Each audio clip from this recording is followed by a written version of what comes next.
బాగా తీస్తున్నావా? Hello friends, ఈరోజు నేను ఇవి కంకులు, ఇదిగోండి మొక్కజొన్న కంకులు. ఈ కంకుల్ని మామూలుగా గ్యాస్ మీద కాలుస్తుంటారు, కానీ అది ఆ కెమికల్ అంతా వచ్చి గ్యాస్ పొయ్యి మీద అసలు మంటలో ఏవి డైరెక్ట్ పెట్టకూడదు, అది కెమికల్. కాబట్టి బొగ్గులు కుంపటి ఇట్లా రాజేసుకొని, ఇదిగోండి బొగ్గుల కుంపటి బాది వీడియో, ఇది బొగ్గుల కుంపటి నాకు బాగానే అలవాటు. ఈ కుంపట్లో బొగ్గులు వేసి నిప్పు చేసి ఒకరవ మాడతాయి, కానీ టేస్ట్గా ఉంటాయి. బొగ్గుల మీద ఇట్లా కాల్చుకొని నిమ్మకాయ, ఉప్పు, కారం వేసుకొని తింటే చాలా బాగుంటుంది. దీంట్లో ఆయిల్ అనేది అస్సలు ఉండదు కాబట్టి హెల్దీ ఫుడ్.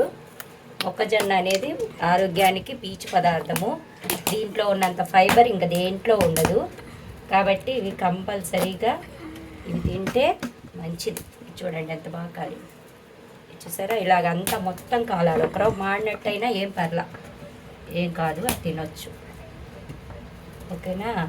మీరు కూడా బొగ్గుల కుంపటి నేర్చుకోండి. ఇది టౌన్లలో కూడా, అపార్ట్మెంట్లలో కూడా పెట్టుకోవచ్చు, ఏం కాదు. ఇదేం కట్టెల పొయ్యి కాదు. దీని మీద ఏది కాల్చినా ఉడకపెట్టుకున్నా మంచిది. ఓకేనా? బాయ్.